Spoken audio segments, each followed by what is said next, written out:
শ্রী গুরু জয়, শ্রী গুরু জয়, শ্রী গুরু জয়। নমস্কার ভক্তরা, আমি আগের দিন শ্রী শ্রী এই যে দেখুন শ্রী শ্রী ভগবদ গীতা প্রথম অধ্যায় দ্বিতীয় খণ্ড অবধি পড়েছিলাম। আজ সেটারই আরেকটি খণ্ড মানে তৃতীয় খণ্ড আমি পড়ে আপনাদেরকে শোনাচ্ছি। শ্রী গুরু জয়, শ্রী গুরু জয়, শ্রী গুরু জয়।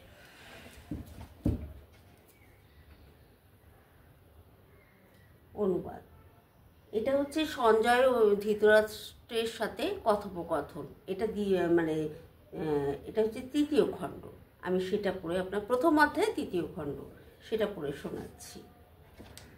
হে আচার্য, পাণ্ডবদের মহান সৈন্যবল দর্শন করুন, যা আপনার অত্যন্ত বুদ্ধিমান।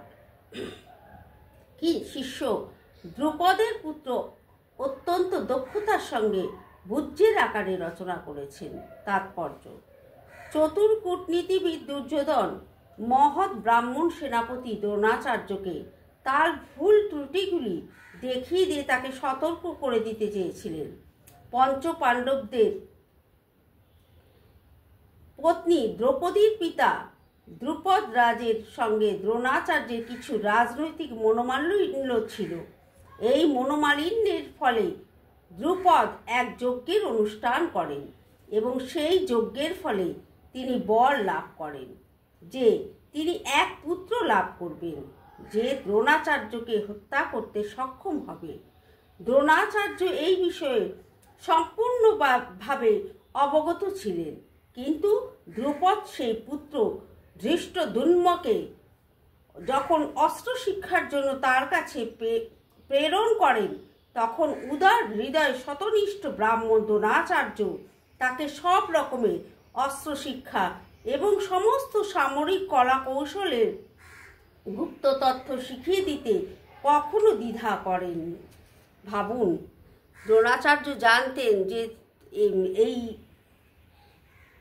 এর হাতে তার দুর্মনের হাতে তার মৃত্যু হবে, ধৃষ্টদ্যুম্নের হাতে, কিন্তু তবুও তিনি জেনেও তাকে যখন তার কাছে অস্ত্র শিক্ষা গুরুর কাছে অস্ত্র শিক্ষা করতে আসেন, তখন কিন্তু উনি পিছপা হননি। জেনেও তাকে সব যত রকমের অস্ত্র শিক্ষা হয় সব তাকে তিনি প্রদান করেন এবং শিক্ষা দেন। এখন কুরুক্ষেত্রের যুদ্ধক্ষেত্রে ধূর্ম ব্রাহ্মণদের পক্ষে যোগদান করেন এবং পাণ্ডবদের সৈন্যসজ্জা তিনি পরিচালনা করেন। যেই শিক্ষা তিনি দ্রোণাচার্যের কাছ থেকে পেয়েছিলেন, দ্রোণাচার্যের এই ত্রুটির কথা দুর্যোধন তাকে স্মরণ করিয়ে দিলেন, যাতে তিনি পূর্ণ সতর্কতা বা অবমাননীয় দৃঢ়তার সঙ্গে যুদ্ধ করেন। দুর্যোধন মহৎ ব্রাহ্মণ দ্রোণাচার্যকে এটিও মনে করে দিলেন যে পাণ্ডবদের বিশেষ করে অর্জুনের বিরুদ্ধে যুদ্ধ করতে তিনি যেন কোনো রকম কোমলতা প্রদর্শন না করেন, কারণ তারাও সকলে তার প্রিয় শিষ্য, বিশেষত অর্জুন ছিলেন সবচেয়ে প্রিয় ও মেধাবী শিষ্য। দুর্যোধন যখন সতর্ক করে দিতে চেয়েছিলেন যে এই ধরনের কোমলতা প্রকাশ পেলে যুদ্ধে অবধারিতভাবে পরাজয় হবে।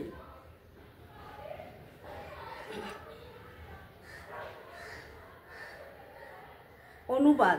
এটা হচ্ছে চতুর্থ খণ্ড। সেই সমস্ত সেনাদের মধ্যে অনেকে ভীম ও অর্জুনের মতো বীর ধনুর্ধারী রয়েছেন এবং যুযুধান, বিরাট ও দ্রুপদের মতো মহাযোদ্ধাও রয়েছেন। সেখানে ধৃষ্টকেতু, চেতিকান, কাশীরাজ, পুরুজিৎ, কুন্তিভোজ এবং শৈব্যের মতো অত্যন্ত বলবান যোদ্ধারাও রয়েছেন। সেখানে রয়েছেন অত্যন্ত বলবান যুধামন্যু, প্রবল পরাক্রমশালী উত্তম মৌর্যা, সুভদ্রার পুত্র এবং দ্রৌপদীর পুত্রগণ। এইসব যোদ্ধারা সকলেই একজন মহারথী।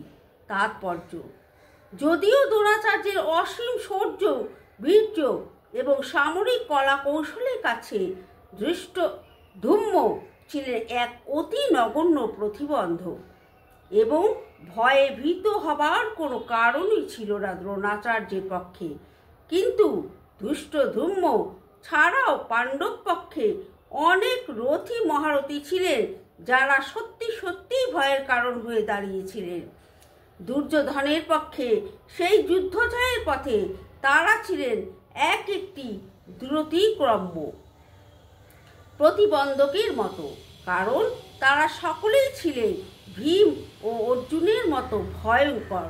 তাদের বীরত্বের কথা দুর্যোধন ভালোভাবেই জানতেন, তাই তিনি অন্যান্য রথী মহারথীদের ভীম ও অর্জুনের সঙ্গে তুলনা করেছেন।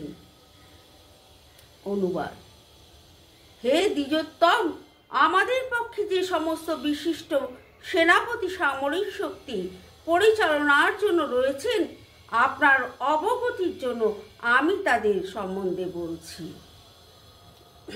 অনুবাদ: সেখানে রয়েছেন আপনাদের মতো ব্যক্তিত্বশালী ভীষ্ম, কর্ণ, কৃপা, অশ্বত্থামা, বিকর্ণ ও সোমদত্তের পুত্র ভূরিশ্রব্য, যারা সর্বদা সংগ্রামে বিজয়ী হয়ে থাকেন। তাৎপর্য: পাণ্ডব পক্ষের রথী মহারথীদের বর্ণনা করবার পর দুর্যোধন তার সপক্ষে যে সমস্ত বীরেরা যোগদান করেছেন তাদের বর্ণনা করেছেন। বিকর্ণ হচ্ছেন দুর্যোধনের ভাই, অশ্বত্থামা হচ্ছেন দ্রোণাচার্যের পুত্র এবং সৌম্যদত্তী বা ভূরিশ্রবা হচ্ছেন বাল্মীকের রাজার ছেলে। কর্ণ ছিলেন অর্জুনের বৈপিত্রীয় ভ্রাতা, কেননা রাজা পাণ্ডুর সঙ্গে বিবাহ হবার আগে কুন্তী দেবীর কোলে তার জন্ম হয়। কৃপাচার্যের যমজ ভগ্নীদ্বয়ের সাথে দ্রোণাচার্যের বিবাহ হয়। অনুবাদ: এছাড়া আরও বহু সেনানায়ক রয়েছেন, যারা আমার জন্য তাদের জীবন ত্যাগ করতে প্রস্তুত। তারা সকলেই নানা প্রকার অস্ত্র শস্ত্রে সজ্জিত এবং তারা সকলেই সামরিক বিজ্ঞানে বিশারদ। তাৎপর্য: অন্য আর যে সমস্ত বীরেরা দুর্যোধনের পক্ষে ছিলেন, যেমন জয়দ্রথ, কৃতব্রহ্মা, শল্য আদি, এরা সকলেই দুর্যোধনের জন্য প্রাণ পর্যন্ত দিতে প্রস্তুত ছিলেন। এখানে স্পষ্টভাবে বুঝিয়ে দেওয়া হয়েছে যে পাপিষ্ঠ দুর্যোধনের পক্ষ অবলম্বন করার ফলে কুরুক্ষেত্রের রঙ্গাঙ্গনে এদের সকলের মৃত্যু অবধারিত ছিল। দুর্যোধনের কিন্তু দৃঢ় বিশ্বাস ছিল যে এই সমস্ত বীর পুরুষেরা সপক্ষে থাকার তার জয় অনিবার্য। দুর্যোধন মনে করেছিলেন যেসব বড় বড় বীরেরা তার সঙ্গে ছিলেন উনি জয়ী হবেন, কিন্তু যে বীরেরা তার সঙ্গে ছিলেন তাদের স্থিরতা তাদের এটা সম্পূর্ণ তারা জানতেন যে দুর্যোধনের পক্ষ নেওয়াতে তাদের মৃত্যু অনিবার্য। তা জেনেও তারা দুর্যোধনের পক্ষ নিতে বাধ্য হয়। তো যাই হোক, এটা হচ্ছে আমার তৃতীয় খণ্ড। এই অবধি আমি শোনালাম আপনাদের। আবার আমি চতুর্থ খণ্ড নতুন করে শোনাবো। শ্রী গুরু জয়, শ্রী গুরু জয়, শ্রী গুরু জয়, শ্রী গুরু জয়, শ্রী গুরু জয়, শ্রী গুরু জয়। এই আমি আবার সেই ভগবদ গীতা পাঠ আবার আপনাদের পড়ে শোনাবো। আমি তৃতীয় খণ্ড অবধি আপনাদেরকে পড়ে শুনিয়েছিলাম। এখন হচ্ছে আজকে আমি যেটা পড়ে শোনাবো সেটা হচ্ছে ভগবদ গীতার চতুর্থ খণ্ড। এটা আমরা পড়ে শোনাচ্ছি, আপনার মন দিয়ে শুনুন। শ্রী গুরু জয়। অনুবাদ: আমাদের সৈন্যবল অপরিমিত এবং আমরা পিতামহ ভীষ্মের দ্বারা পূর্ণরূপে সুরক্ষিত, কিন্তু ভীমের দ্বারা সতর্কভাবে সুরক্ষিত। পাণ্ডবদের শক্তি সীমিত। এখন আপনারা সকলে সেনাবুজ্জের প্রবেশ পথে নিজ নিজ গুরুত্বপূর্ণ স্থানে স্থিত হয়ে পিতামহ ভীষ্মকে সর্বতোভাবে সাহায্য প্রদান করুন। তাৎপর্য: এখানে দুর্যোধন পাণ্ডব পক্ষ এবং কৌরব পক্ষের সামরিক শক্তির তুলনা করেছে। পিতামহ বীরশ্রেষ্ঠ ভীষ্মদেবের রক্ষণাবেক্ষণাধীন অমিত শক্তিশালী এবং সৈন্যবাহিনী ছিল দুর্যোধনের সপক্ষে। অপরপক্ষে পাণ্ডবদের সৈন্যবাহিনী ছিল সীমিত এবং তার সেনাপতি ছিলেন ভীমসেন, যার শৌর্য, বীর্য ও সৈন্য পরিচালনার ক্ষমতা পিতামহ ভীষ্মদেবের তুলনায় ছিল নিতান্তই নগণ্য।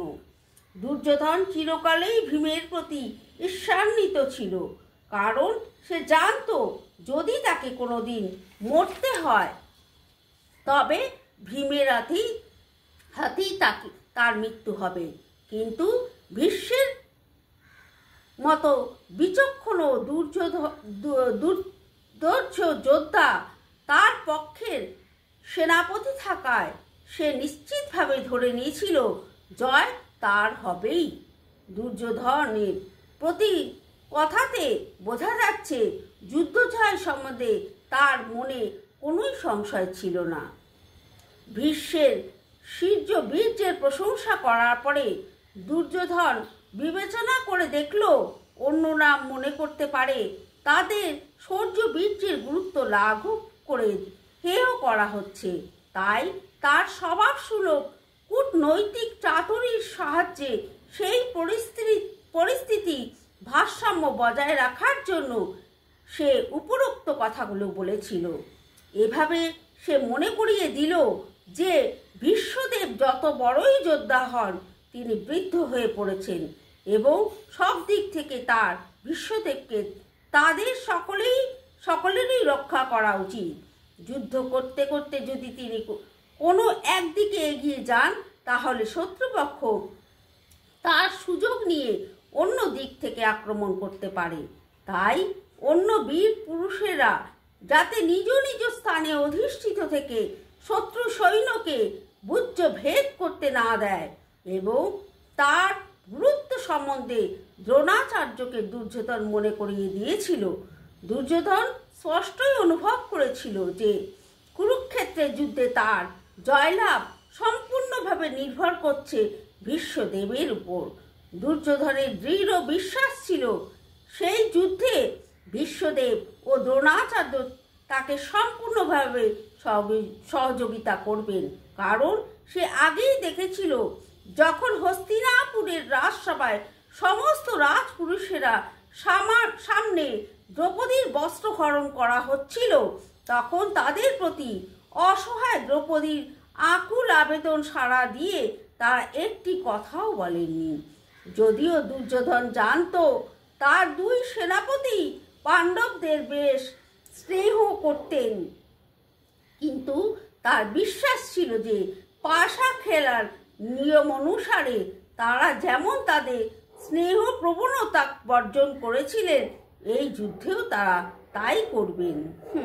উনি অন্যায় করেছেন দ্রৌপদীর বস্ত্রে, যেহেতু ভীষ্মদেব, দ্রোণাচার্য সমস্ত তাদের সামনে দেখে এই অন্যায়কে তার দুর্যোধনের পক্ষে তাকে কি বলবো সহযোগিতা করেছিলেন। হ্যাঁ, তার পক্ষে কোনো রকম যেটা বলে বিরোধিতা করেননি এত বড় অন্যায়কে। তাই জন্য দুর্যোধনের ফুল বিশ্বাস ছিল, সম্পূর্ণ বিশ্বাস ছিল যে আমি এত বড় অন্যায় করলাম, দ্রৌপদীর বস্ত্রহরণ, সেখানে এই বড় বড় যোদ্ধারা সামনে থেকে দেখে কোনো প্রতিবাদ করেননি, তাহলে তারা এই যুদ্ধে এরাই আমাকে সহযোগিতা করে জিতিয়ে দেবে। কত বড় আত্মবিশ্বাস। যাই হোক, অনুবাদ। যখন কুরুবংশের বৃদ্ধ পিতামহ ভীষ্ম দুর্যোধনের রস্য উৎপাদনের জন্য সিংহের গর্জনের মতো অতি উচ্চ নাদে তার শঙ্খ বাজালেন, তাৎপর্য কুরু রাজবংশের পিতামহ দুর্যোধনের হৃদকম্প অনুভব করতে পেরে তার স্বভাবসুলভ করুণার বশবর্তী হয়ে তাকে উৎসাহিত করবার জন্য সিংহনাদে তার শঙ্খ বাজালেন। পরোক্ষভাবে শঙ্খধ্বনির মাধ্যমে তিনি তার হতাশাচ্ছন্ন পুত্র দুর্যোধনকে জানিয়ে দিলেন যে এই যুদ্ধে জয় লাভ করার কোনো আশাই তার নেই, কারণ ভগবান শ্রীকৃষ্ণ ছিলেন তার বিপক্ষে।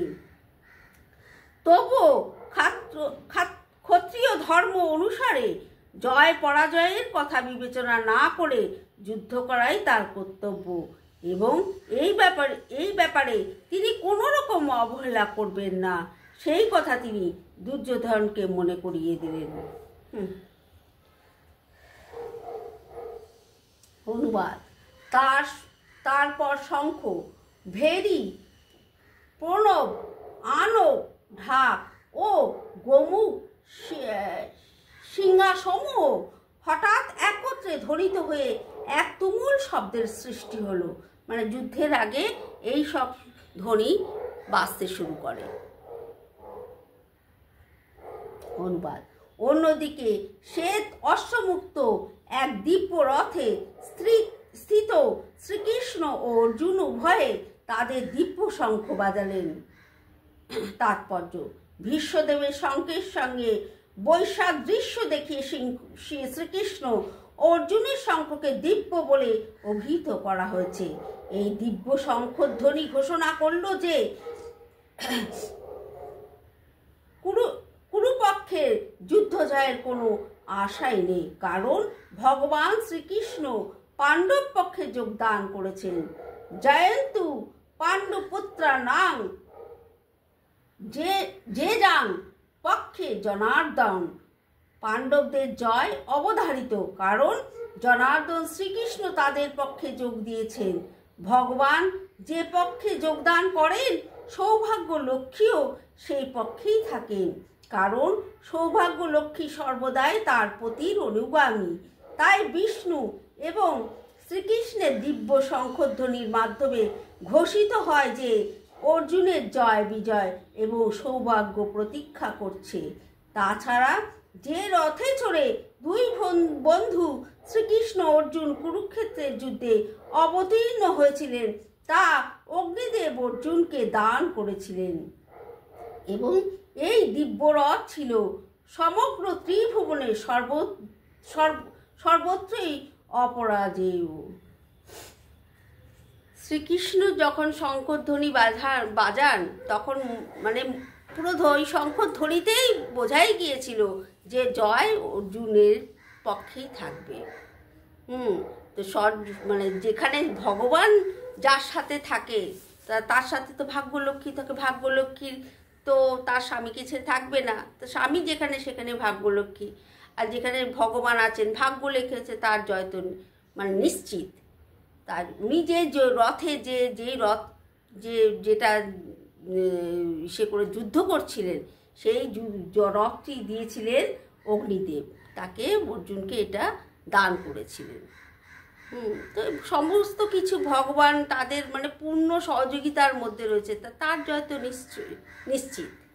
তা যাই হোক, এই বলে আমি আমার এই খণ্ড আমি চতুর্থ খণ্ড সম্পূর্ণ করলাম। আমি আবার আগামী দিন পঞ্চম খণ্ড শুরু করব। যদি কোনো ভুল ত্রুটি হয়ে থাকে আমাকে ক্ষমা করবেন। শ্রী গুরু জয়, শ্রী গুরু জয়, শ্রী গুরু জয়, শ্রী গুরু জয়। আবার আমি আমার ভগবদ্গীতা পাঠ শ্রীমদ্ ভগবদ্গীতা পাঠ নিয়ে বসলাম। তা কাল অবধি আমি চতুর্থ খণ্ড অবধি আপনাদের পাঠ করে শুনিয়েছি। আজ হচ্ছে এটা পঞ্চম খণ্ড। তা পঞ্চম খণ্ড আমি শুরু করছি, আপনারা শুনুন। শ্রী গুরু জয়, শ্রী গুরু জয়। অনুবাদ। তখন শ্রীকৃষ্ণ পাঞ্চজন্য নামক তার শঙ্খ বাজালেন। অর্জুন বাজালেন তার দেবদত্ত নামক শঙ্খ এবং বিপুল ভোজন প্রিয় ও বিশ্বকর্মা ভীমসেন বাজালেন পৌণ্ড নামক এক ভয়ঙ্কর শঙ্খ। তাৎপর্য। শ্রীকৃষ্ণকে এই শ্লোকে ঋষিকেশ বলা হয়েছে, যেহেতু তিনি হচ্ছেন সমস্ত ঋষিক ও ইন্দ্রিয়ের ঈশ্বর। জীবেরা হচ্ছে তার অবিচ্ছেদ্য অংশ, তাই জীবদের ইন্দ্রিয়গুলিও হচ্ছে তার ইন্দ্রিয় সমূহের অবিচ্ছেদ্য অংশ। নির্বিশেষবাদীরা জীবের ইন্দ্রিয় সমূহের মূল উৎস কোথায় তার হদিশ খুঁজে পায় না। তাই তারা সমস্ত জীবদের ইন্দ্রিয়বিহীন এবং নির্বিশেষ বলে বর্ণনা করতে তৎপর। সমস্ত জীবের অন্তরে অবস্থান করে ভগবান তাদের ইন্দ্রিয়গুলিকে পরিচালিত করেন। তবে এটি নির্ভর করে আত্মসমর্পণের মাত্রার উপর এবং শুদ্ধ ভক্তের ক্ষেত্রে তার ইন্দ্রিয়গুলিকে ভগবান প্রত্যক্ষভাবে পরিচালিত করেন। এখানে কুরুক্ষেত্রের যুদ্ধক্ষেত্রে অর্জুনের দিব্য ইন্দ্রিয়গুলিকে ভগবান সরাসরিভাবে পরিচালিত করেছেন। তাই এখানে ঋষিকেশ নামে অভিহিত করা হয়েছে। ভগবান বিভিন্ন কার্যকলাপ অনুসারে তার ভিন্ন ভিন্ন নাম আছে। যেমন মধু নামক দানবকে সংহার করার জন্য তার নাম মধুসূদন। গাভী ও ইন্দ্রিয়গুলিকে আনন্দ দান করেন বলে তার নাম গোবিন্দ। বসুদেবকে পুত্ররূপে অবতীর্ণ হয়েছিলেন বলে তার নাম বাসুদেব। দেবকীর সন্তান রূপে অবতীর্ণ হয়েছিলেন বলে তার নাম দেবকী নন্দন। বৃন্দাবনে যশোদার সন্তান রূপে তিনি তার বাল্যলীলা প্রদর্শন করেন বলে তার নাম যশোদানন্দন। এবং সখা অর্জুনের রথের সারথি হয়েছিলেন বলে তার নাম হয় পার্থসারথী। সেই রকম কুরুক্ষেত্রের রঙ্গাঙ্গনে অর্জুনকে পরিচালনা করেছিলেন বলে তার নাম হয় ঋষিকেশ। এখানে অর্জুনকে ধনঞ্জয় বলে অভিহিত করা হয়েছে, কারণ তিনি যাগযজ্ঞের অনুষ্ঠান করার জন্য তিনি যুধিষ্ঠিরকে ধন সংগ্রহ করতে সাহায্য করতেন। তেমনই ভীমকে এখানে বৃকোদর বলা হয়েছে, কারণ যেমন তিনি হিড়িম্ব আদি দানবকে বধ করার মতো দুঃসাধ্য কাজ সাধন করতে পারতেন, তেমনই তিনি প্রচুর পরিমাণে আহার করতে পারতেন। সুতরাং পাণ্ডব পক্ষে ভগবান শ্রীকৃষ্ণ বিভিন্ন ব্যক্তিরা যখন তাদের বিশেষ ধরনের শঙ্খ বাজালেন, সেই দিব্য শঙ্খধ্বনি তাদের সৈন্যদের অন্তরে অনুপ্রেরণা সঞ্চার করল। পক্ষান্তরে কৌরব পক্ষে আমরা কোনো রকম শুভ লক্ষণের ইঙ্গিত পাই না। সেই পক্ষে পরম নিয়ন্তা ভগবান নেই, সৌভাগ্যের অধিষ্ঠাত্রী লক্ষ্মী দেবীও নেই। অতএব তাদের পক্ষে যে যুদ্ধ জয়ের কোনো আশাই ছিল না, তা পূর্বেই নির্ধারিত ছিল এবং যুদ্ধের শুরুতে শঙ্খধ্বনির মাধ্যমে সেই বার্তা ঘোষিত হয়। যখন দুর্যোধনের পক্ষ থেকে শঙ্খধ্বনি বেজে ওঠে, তখন বোঝায় তাদের শঙ্খধ্বনির মধ্যে তো কোনো কি বলবো, কোনো রকম আশাই, যখন শঙ্খধ্বনি বাজতে থাকে তখন কোনো আশাই দেখা যায়নি যে তারা জয়ী হতে পারে। সমস্ত দেব দেবী এবং স্বয়ং ভগবান ভাগ্যলক্ষ্মী সবাই তো পাণ্ডবদের পক্ষে। তাদের যখন শঙ্খধ্বনি বাজে তখন তাদের যে যত সৈন্য ছিল সেই সময় বোঝাই গিয়েছিল যে এই জয় পাণ্ডবদের পক্ষে আছে। যাদের কাছে ভগবান থাকে না তাদের সব লক্ষণ দেখবেন, হ্যাঁ, এক এক করে বোঝাই যায় যে তার লক্ষণ ঠিক নয়, এ বেশি দিন জয় হতে পারবে না, এটা ভগবান বুঝিয়েই দেয়। তো যাই হোক, আমিও অন্তত পঞ্চম খণ্ড অবধি আমি আজকে পড়লাম। আর যদি আমার আমি যে পাঠ করছি সে তাতে যদি কোনো রকম, আমি তো খুব বড় জ্ঞানী নই, আমি যেরকম দেখছি সেরকমভাবে পাঠ করছি, যদি কোনো রকম আমি ভুল করে থাকি আমি প্রথম আমার গুরুর কাছে ক্ষমা প্রার্থী এবং সমস্ত দেবদেবীর কাছে ক্ষমা প্রার্থী, তারপরে আপনাদের যারা এই পাঠ শুনছেন তাদের কাছেও আমি ক্ষমা প্রার্থী। হ্যাঁ, ছোটো সে অধম মনে করে আমাকে ক্ষমা করবেন। শ্রী গুরু জয়, শ্রী গুরু জয়, শ্রী